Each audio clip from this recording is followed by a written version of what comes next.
Good morning, students. Today we begin a new topic. It is Concord. What is a Concord? Concord refers to the agreement or relationship between two grammatical units, that is subject and verb. സബ്ജക്റ്റും വേർബും കൂടെ നിൽക്കുമ്പോൾ അവർ തമ്മിലുള്ള ഒരു agreement അതിനെയാണ് നമ്മൾ concord എന്ന് വിളിക്കുന്നത്. And this verb usage depends on two factors. Usually it depends on two factors. The first one, the number, whether it is singular or plural. രണ്ടാമത്തത് the person. ഏതൊക്കെയാണ്? First person, second person and third person. ഇനി നമ്മൾ പഠിക്കാൻ പോകുന്നത് ഈ പറയുന്ന ഒരു set of rules ആണ് റിഗാർഡിങ് കോൺകോഡ്. സബ്ജക്റ്റും വേർബും വരുമ്പോൾ പലതരത്തിലുള്ള റൂൾസ് ഉണ്ട്. അതാണ് നമ്മൾ ഈ ചാപ്റ്ററിൽ നോക്കുന്നത്. അപ്പോൾ there are three types of concord. One is grammatical concord, second one notional concord, and third is concord of proximity. First of all, we will look at what is this grammatical concord. It is this strict adherence to the rules of subject-verb agreement. Subject-verb agreement ഈ രണ്ട് തരം കാര്യങ്ങളുണ്ട്, concord of person and concord of number. അതിനെയാണ് നമ്മൾ grammatical concord എന്ന് വിളിക്കുന്നത്.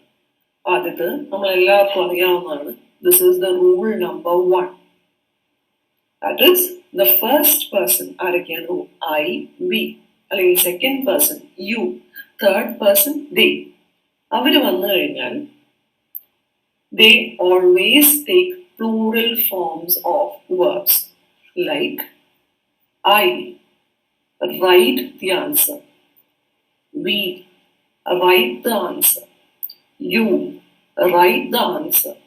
They write the answer. Appo first person, second person you, and third person they.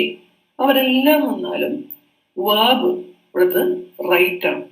Right എന്ന് പറഞ്ഞാൽ അതിന്റെ പ്ലൂറൽ ഫോമാണ് അവിടെ യൂസ് ചെയ്യുന്നത്. That is the first one. ഇനി തേർഡ് പേഴ്സൺ സിംഗുലർ ആണ്. അതാരൊക്കെയാണ്? He, she, it. അവർ വന്നു കഴിഞ്ഞാൽ third person singular always take singular verb forms.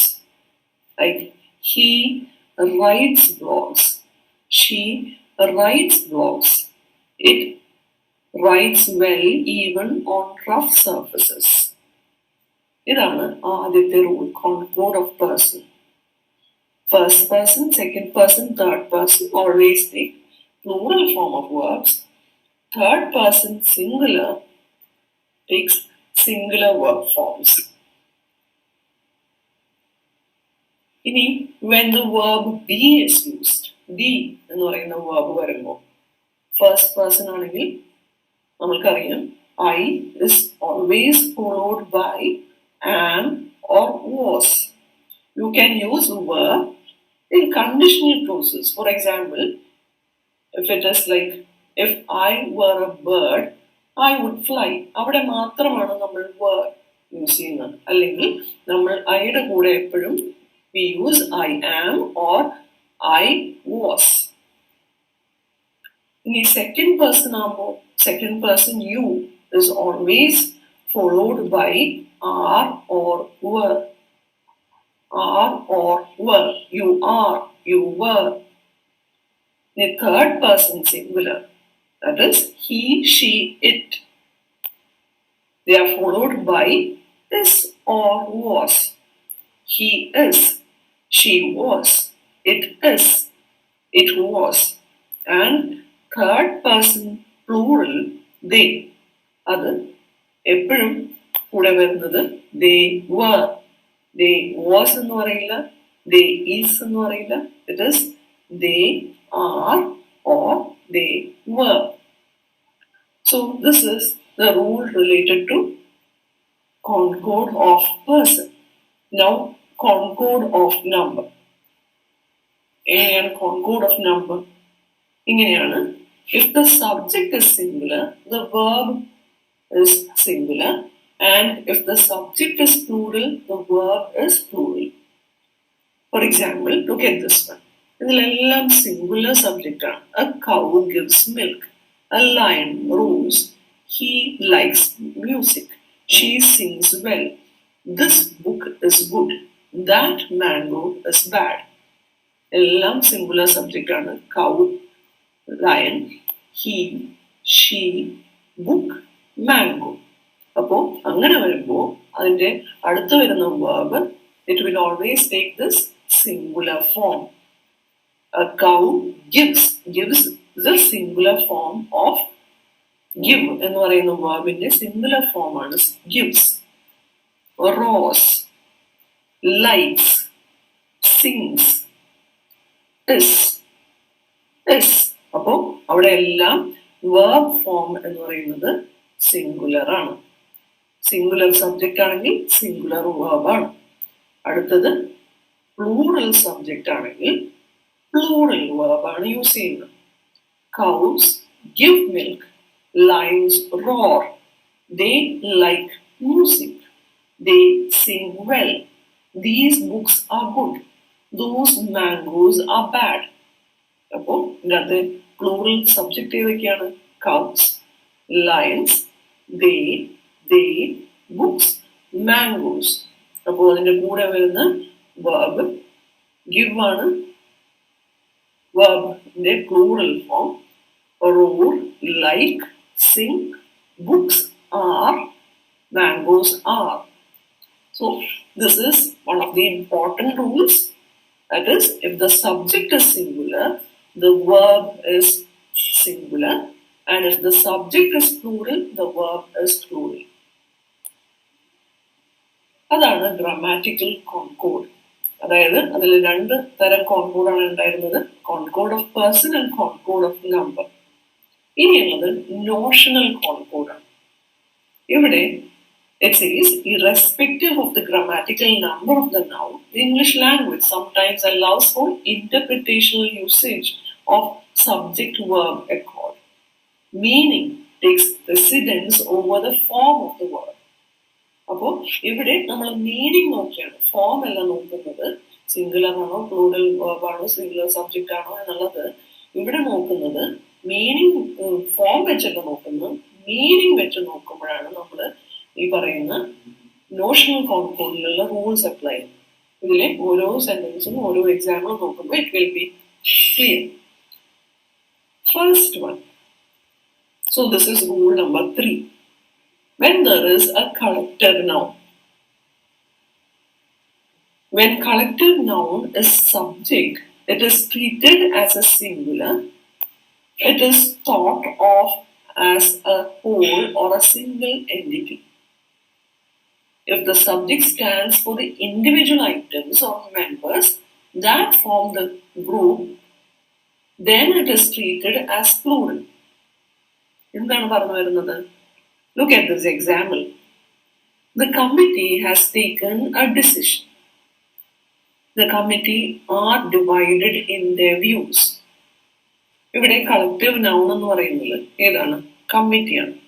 ഇവിടെ കമ്മിറ്റി, ഒരിടത്ത് കമ്മിറ്റി വന്നപ്പോൾ ഇവിടെ നമ്മൾ യൂസ് ചെയ്തിരിക്കുന്നത് സിംഗുലർ വേർബാണ്. Committee has taken a decision.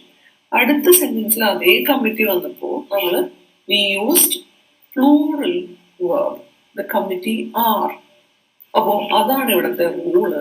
Rule എന്താണെന്ന് വെച്ചാൽ the committee has taken a decision എന്ന് പറയുന്ന അതിലെ committee it actually denotes a single entity. അവിടെ ആ ഒരു കമ്മിറ്റി തന്നെയാണ് ഉദ്ദേശിക്കുന്നത്. ആ കമ്മിറ്റി എന്ന് പറയുന്നതിനെ ഒരു ഹോൾ യൂണിറ്റ് ആയിട്ടാണ് എടുത്തിരിക്കുന്നത്. അടുത്ത് നോക്കുമ്പോൾ നമുക്ക് മനസ്സിലാക്കാം, the committee are divided in their views. അവിടെ കമ്മിറ്റി എന്ന് പറയുന്ന collective noun represents all those members. അവിടെയുള്ള ഇൻഡിവിജ്വൽ മെമ്പേഴ്സ് ആണ്. The committee are divided in their views എന്ന് പറയുമ്പോൾ അതിൻ്റെ അകത്ത് മെമ്പേഴ്സിന്റെ കാര്യമാണ് പറയുന്നത്, കമ്മിറ്റിയിലെ അംഗങ്ങളുടെ കാര്യമാണ് പറയുന്നത്.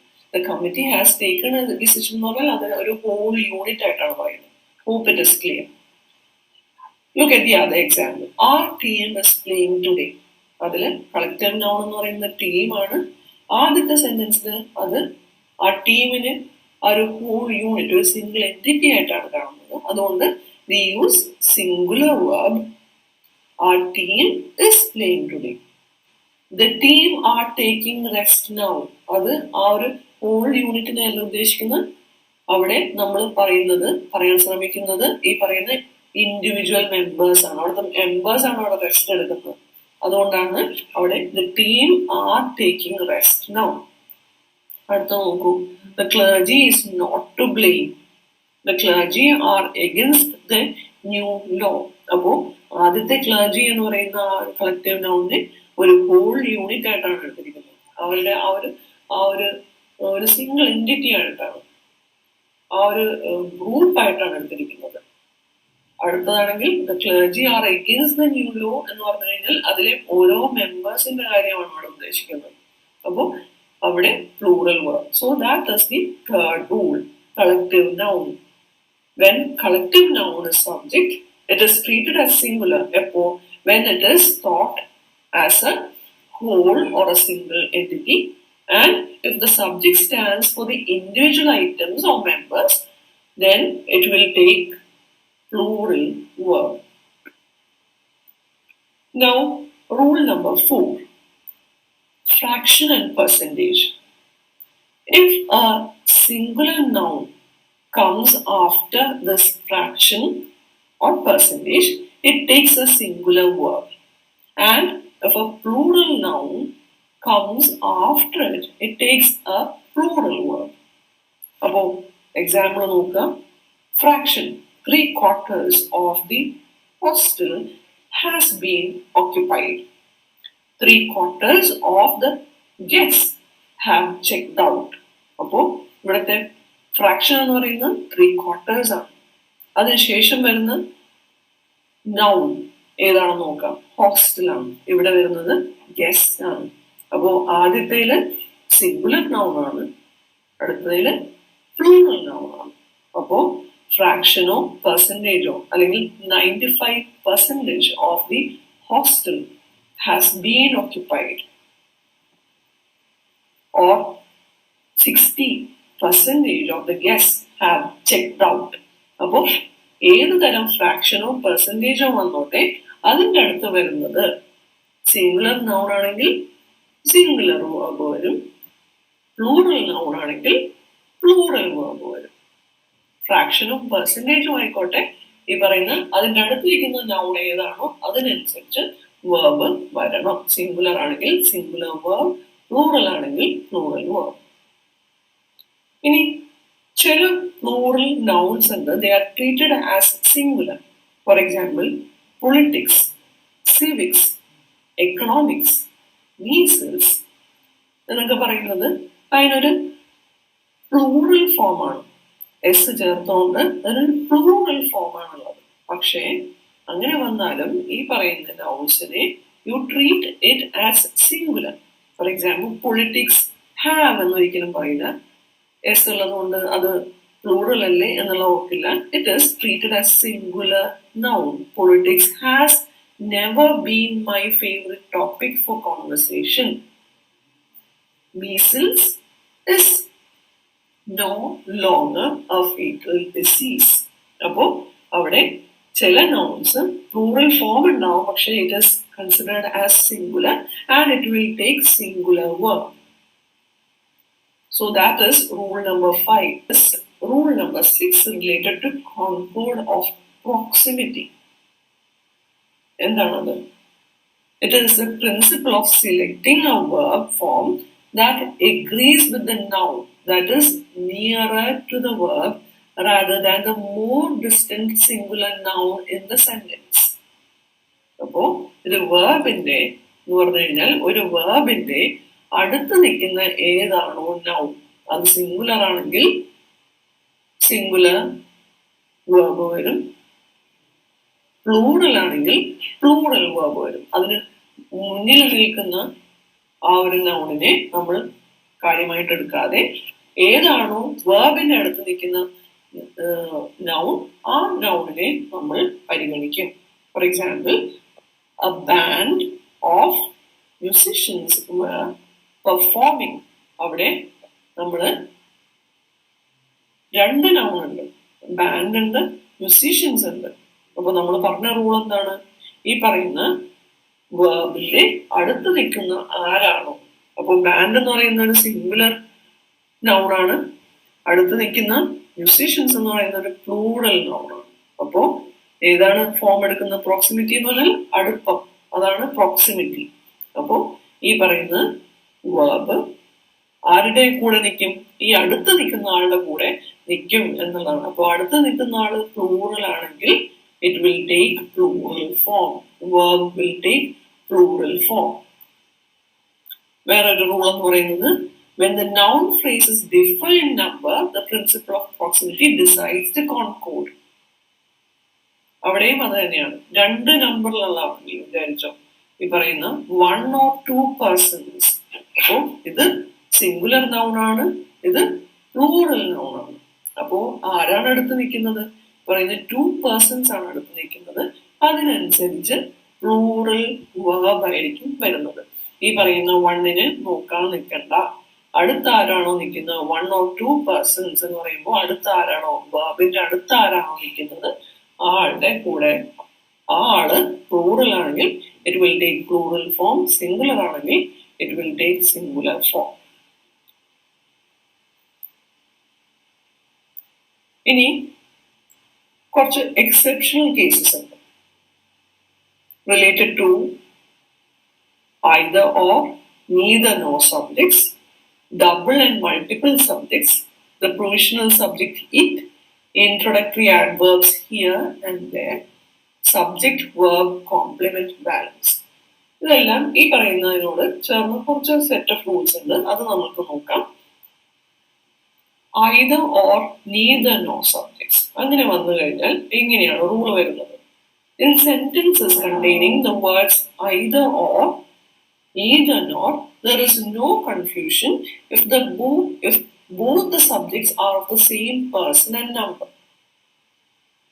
However, when the subjects are of different person and number, the verb is modified according to the subject closer to it. അപ്പോൾ either or അല്ലെങ്കിൽ neither nor എന്ന് പറയുന്ന ഒരു സെന്റൻസിൽ സബ്ജക്ട്സ് രണ്ടും സിംഗുലർ ആണെങ്കിൽ, അല്ലെങ്കിൽ രണ്ടും പ്ലൂറൽ ആണെങ്കിൽ, അല്ലെങ്കിൽ രണ്ടും ഒരേ നമ്പറിൽ വരുന്ന ഇതാണെങ്കിൽ നമുക്ക് അവിടെ ഒരു കൺഫ്യൂഷൻ ഇല്ല. എന്ത് വരും? സിംഗുലർ ആണെങ്കിൽ സിംഗുലർ വേർബ്, പ്ലൂറൽ ആണെങ്കിൽ പ്ലൂറൽ വേർബ്. പക്ഷേ അവിടെ വേറൊരു റൂളും കൂടെ ഉണ്ട്. ഇപ്പൊ രണ്ട് subject different person and number ആണ്. ആദ്യത്തേത് സിംഗുലറും അടുത്തത് പ്ലൂറലും ആണെങ്കിൽ അവിടെ നമ്മൾ എന്താണ് റൂള്? ഏതാണോ ആ വേർബിന്റെ അടുത്ത് നിൽക്കുന്നത് ആ ആളുടെ നമ്പർ അനുസരിച്ച് വേർബിന്റെ ഇത് മാറും. Look at the example. Example നോക്കുമ്പോൾ ക്ലിയർ ആവും. Either Vivek or his brother is an archaeologist by profession. അവിടെ നമ്മൾ ആദ്യം പറഞ്ഞ പോലെയാണ്. There is no confusion. കാര്യം എന്താണ്? വിവേകും ബ്രദറും രണ്ടുപേര് ഒരേ രീതിയിൽ, അത് അവിടെ സിംഗുലർ ആയിട്ട് മാത്രം പറഞ്ഞാൽ മതി. രണ്ടുപേരുണ്ടെന്ന് വിചാരിക്കുന്ന ഐദർ ഓർ വരുമ്പോ അതിൻ്റെ അത് രണ്ടുപേരുണ്ടെങ്കിലും രണ്ടുപേരും സിംഗുലർ ആണെങ്കിൽ അവിടെ സിംഗുലർ വേർബ് മതി. ഇനി ഇവിടെ നോക്കുക, അടുത്ത എക്സാമ്പിൾ നോക്കുക. Neither the teachers nor the students are planning to postpone the study tour to a later date. അവിടെ സെന്റൻസ് neither nor എന്ന് പറയുന്ന സെന്റൻസ് ആണ്. ഇവിടുത്തെ സബ്ജക്ട് ഏതൊക്കെയാണ്? ടീച്ചേഴ്സ് ഉണ്ട്, സ്റ്റുഡൻസ് ഉണ്ട്. രണ്ടും പ്ലൂറലാണ്. രണ്ടും പ്ലൂറൽ ആകുമ്പോഴും നമ്മൾ ആദ്യം പറഞ്ഞ പോലെ കൺഫ്യൂഷൻ ഇല്ല. കൺഫ്യൂഷൻ ഇല്ലാത്തതുകൊണ്ട് പ്ലൂറൽ നൗൺസ് ആണ് രണ്ടിടത്തും വന്നേക്കുന്നത്. അതുകൊണ്ട് പ്ലൂറൽ ആയിട്ടുള്ള ആർ പ്ലാനിങ് എന്ന് ചേർത്താൽ മതി. പക്ഷേ ഇനി നമ്മൾ ഈ പറഞ്ഞ രണ്ടാമത്തെ കാര്യമാണ് നമ്മൾ ശ്രദ്ധിക്കേണ്ടത്. either Hari or I am attending the meeting. അപ്പോ അവിടെ എന്തായി? ഈ പറയുന്ന 2 different person ആണ്. ഇവിടെ ഹരിയാണ്, then there is this first person I. ഇവിടെ വിവേക് ആൻഡ് ഹിസ് ബ്രദർ ഒരേ ഇതായിരുന്നു, ഒരേ സബ്ജക്റ്റ് ആണ് വരുന്നത്. ഇവിടെ 2 തരം സബ്ജക്റ്റ് ആണ് വരുന്നത്, ഹരി ഓർ ഐ എന്ന് പറയുമ്പോൾ അവിടെ എന്താണ് സെക്കൻഡ് റൂള് നോക്കിയാൽ മതി. അത് ആരാണോ അടുത്ത് നിൽക്കുന്നത് അയാൾക്കനുസരിച്ച് വേർബ് വരണം. അതായത് ഇവിടെ ഐ ആണ്, ഐ വരുമ്പോൾ അവിടെ ഹരിയെ നോക്കേണ്ട കാര്യമില്ല. ആരാണോ അടുത്ത് നിൽക്കുന്നത് അയാൾക്കനുസരിച്ച് വേർബ് വരണം. Either Hari or I am attending the meeting. അല്ലെങ്കിൽ ഇത് നോക്കുക, neither Siddharth nor his friends are appearing for the interview. അവിടെയും 2 different numbers ആണ്. ഇവിടെ സിദ്ധാർത്ഥ് എന്ന് സിംഗുലർ ആണ്, ഫ്രണ്ട്സ് എന്ന് പറയുന്നത് പ്ലൂറൽ ആണ്. 2 സെറ്റാണ്. അതായത് ഒരെണ്ണം സിംഗുലർ ആണ്, ഒരെണ്ണം പ്ലൂറൽ ആണ്. അപ്പൊ നമ്മൾ ആരെ നോക്കണം? സിദ്ധാർത്ഥിനെ അങ്ങ് മാറ്റി നിർത്തിയേക്ക, ഫ്രണ്ട്സിനെ നോക്കി. അവിടെ വരുന്നത് ഈ പറയുന്ന ഫ്രണ്ട്സ് എന്ന് പറയുന്ന പ്ലൂറൽ സബ്ജക്റ്റ് ആണ്. അത് മാത്രം നോക്കി അതിനനുസരിച്ചുള്ള plural verb, that is are. So that is the rule related to either or, neither nor. Hope it is clear. രണ്ടും ഒരേ പേഴ്സൺ ആണെങ്കിൽ അല്ലെങ്കിൽ ഒരേ നമ്പർ ആണെങ്കിൽ there is no confusion. Singular noun ആണെങ്കിൽ സിംഗുലർ വേർബ്, പ്ലൂറൽ നൗൺ ആണെങ്കിൽ plural verb. പക്ഷെ അത് ഡിഫറെന്റ് പേഴ്സൺ ആൻഡ് നമ്പർ ആണെങ്കിൽ ആരാണോ വേർബിന്റെ അടുത്ത് നിൽക്കുന്നത് അയാൾക്കനുസരിച്ച് ആ സെന്റൻസിലുള്ള കോൺകോഡ് തീരുമാനിക്കാം. ഇനി more than one subject. For example, power and influence is not going to help in the long run. Slow and steady wins the race. Bread and butter was served for breakfast. അവിടെ multiple subjects ഉണ്ട്. Multiple subjects. In the first piece, it is power and influence. ഇവിടെ slow and steady, bread and butter. പക്ഷേ ഈ പറയുന്ന multiple subjects ഉണ്ടെങ്കിലും അതിനെ ഒരു pair words ആയിട്ടാണ് കണക്കാക്കുന്നത്. Bread and butter, it is actually a pair word. Sum and substance, pen and ink, ഇതെല്ലാം പെയർ വേർഡ്സ് ആണ്. സ്ലോ ആൻഡ് സ്റ്റഡി, അതെല്ലാം പെയർ വേർഡ്സ് ആണ്. അതുകൊണ്ട് തന്നെ പവർ ആൻഡ് ഇൻഫ്ലുവൻസ് അതും ഒരു പെയർ വേർഡ് ആണ്. അപ്പോ അങ്ങനെ വരുമ്പോ അവിടെ എന്താണ്, അതിനെ സിംഗുലർ ആയിട്ടാണ് ട്രീറ്റ് ചെയ്യുന്നത്. അതുകൊണ്ടാണ് this power and influence are എന്ന് ഒരിക്കലും പറയില്ല. This power and influence is not going to help him in the long run. Slow and steady win the race, രണ്ടെണ്ണം ഉള്ളതുകൊണ്ട് അവിടെ പ്ലൂറൽ വിൻ അല്ല വരുന്നത്, വിൻസ് ദ റേസ് എന്നാണ് വരുന്നത്. കാര്യം എന്താണ്, അവിടെ ഈ പറയുന്ന സിംഗുലർ ഫോം ആണ്, സിംഗുലർ ആയിട്ടാണ് ആ ഒരു എടുക്കുന്നത്, ആ പെയർ വേർഡ്സിനെ എടുക്കുന്നത്. അതുകൊണ്ട് അവിടെ സിംഗുലർ വേർബാണ് യൂസ് ചെയ്യുന്നത്. Bread and butter were served for breakfast എന്ന് പറയില്ല, ബ്രെഡ് ആൻഡ് ബട്ടർ വാസ് എന്നാണ് പറയുന്നത്. ഇനി ഒരു പ്രൊവിഷണൽ സബ്ജക്റ്റ് ഉണ്ടെങ്കിൽ, like it seems that the books were published soon after the controversy. So here the real subject എന്ന് പറയുന്നത് ബുക്സ് ആണ്, റിയൽ സബ്ജക്ട്. പക്ഷെ അതിൻ്റെ അതൊരു പ്രൊവിഷണൽ സബ്ജക്റ്റ് ഉണ്ട്, അതിന്റെ കൂടെ നിൽക്കുന്ന പ്രൊവിഷണൽ ആയിട്ട് നിൽക്കുന്ന ഒരു സബ്ജക്റ്റ് ഉണ്ട്, അതാണ് ഇറ്റ്. അപ്പോ ഇറ്റ് എവിടെ വന്നാലും it is always treated as singular. It seem എന്ന് പറയില്ല, it seems that the books were published soon after the controversy. അപ്പോ ഇതാണ് rule related to first one. ഒരു മോർ ദാൻ വൺ സബ്ജക്ട് വരും, പക്ഷെ അതിന് പെയർ വേർഡ്സ് ആയിട്ട് കൂട്ടുന്നതാണ് അതിന്റെ റൂള്. രണ്ടാമത് ഇറ്റ് എന്ന് പറയുന്നത്, ഇറ്റ് വന്നു കഴിഞ്ഞാൽ അതിന്റെ കൂടെ നമ്മൾ സിംഗുലർ വേർബാണ് ആഡ് ചെയ്യുന്നത്. ഇനി when you use this introductory adverbs here and there. For example, there is a diamond ring in the box. Here is the book I borrowed from you. There are a lot of mangoes in that basket. Here are the copies of the documents. അപ്പോ ഇവിടെ എല്ലാം തുടങ്ങുന്നത് here and their. അപ്പോ അവിടെ എങ്ങനെയാണ് നമ്മൾ verb തീരുമാനിക്കുന്നത്? ഹിയറും ദെയറും ആണെങ്കിൽ അവിടെ വേർബ് ഇവിടെ എങ്ങനെ ഇസ് വന്നു, പക്ഷെ ഇവിടെ ആറാണ് വന്നത്. ഇവിടെ ഹിയർ ഇസ് എന്ന് പറഞ്ഞു, പക്ഷെ ഇവിടെ ഹിയർ ആർ എന്ന് വന്നു. അത് എന്തുകൊണ്ടാണ്? അങ്ങനെ വന്നു കഴിഞ്ഞാൽ അവിടെ we look at the subject. അവിടുത്തെ സബ്ജക്ട്, റിയൽ സബ്ജക്ട് ഏതാണോ ആ സബ്ജക്റ്റിനനുസരിച്ചാണ് നമ്മൾ ഇവിടെ വേർബ് ആഡ് ചെയ്യുന്നത്. ഇവിടുത്തെ റിയൽ സബ്ജക്ട് എന്ന് പറയുന്നത് ഡയമണ്ട് റിംഗ് ആണ്. അത് സിംഗുലർ നൗൺ ആണ്. അതുകൊണ്ട് നമ്മളിവിടെ there is a diamond ring in the box. Here is the book. എന്തുകൊണ്ടാണ് ബുക്ക് എന്ന് പറയുന്നത് അതിൻ്റെ അകത്ത് റിയൽ സബ്ജക്റ്റ്, അത് സിംഗുലർ ആയതുകൊണ്ടാണ് നമ്മൾ ഹിയർ ഇസ്. അപ്പോൾ ഇവിടെ കോപ്പീസ് എന്നുള്ളത് പ്ലൂറൽ നൗൺ ആണ്, അതുകൊണ്ടാണ് ഹിയർ ആർ. അതാണ് rule. Concording sentences with a provisional subject realized by here or there is determined by the number of the subject that follows it. അത് കഴിഞ്ഞു വരുന്ന, അതിനുശേഷം വരുന്ന സബ്ജക്റ്റ് സിംഗുലർ ആണോ പ്ലൂറൽ ആണോ എന്ന് നോക്കിയിട്ടാണ് നമ്മൾ ഇവിടെ ആഡ് ചെയ്യേണ്ടത്. അപ്പോൾ ആദ്യം സബ്ജക്റ്റ് നോക്കുക, എന്നിട്ടാണ് നമ്മൾ ഇവിടെ സിംഗുലർ ആണോ പ്ലൂറൽ വേർബ് ആണോ ആഡ് ചെയ്യേണ്ടതെന്ന് തീരുമാനിക്കുക. Next is subject-verb complement balance. That is, in some cases it is not wrong to use a complement of a number different from that of its subject. അപ്പോൾ ഒരു സെന്റൻസിൽ നമ്മൾക്കറിയാം അതിൽ subject verb complement ഉണ്ട്, അത് തമ്മിലൊരു balance ഉണ്ട്, subject verb complement. അപ്പോ ഇതിൻ്റെ അകത്ത് പറയുന്ന റൂൾ എന്ന് പറയുന്നത്, ഇപ്പോ ഇതില് pets are a big responsibility. ഇതിന്റെ സബ്ജക്റ്റ് എന്ന് പറയുന്നത് പെറ്റ്സ് ആണ്, ബിഗ് റെസ്പോൺസിബിലിറ്റി എന്ന് പറയുന്നത് ഈ പറയുന്ന കോംപ്ലിമെന്റ് ആണ്. ഇവിടെ his favourite leisure is his books. ഇവിടുത്തെ സബ്ജക്റ്റ് എന്ന് പറഞ്ഞാൽ ഹിസ് ഫേവറേറ്റ് ലെഷർ ആണ്, കോംപ്ലിമെന്റ് എന്ന് പറയുന്നത് ബുക്സ് ആണ്. അപ്പൊ രണ്ടു തമ്മിലും ആ ഒരു ബാലൻസ് ഇല്ല. അതായത് pets are a big responsibility, complement of a number different from that of its subject. ഇവിടെ പെറ്റ്സ് എന്ന് പറയുന്ന പ്ലൂറൽ സബ്ജക്റ്റ് ആണ്, പക്ഷെ നമ്മൾ ഇവിടെ ബിഗ് റെസ്പോൺസിബിലിറ്റി എന്ന് പറയുന്ന സിംഗുലർ ഫോം ആണ് കോംപ്ലിമെന്റിന് കൊടുത്തിരിക്കുന്നത്.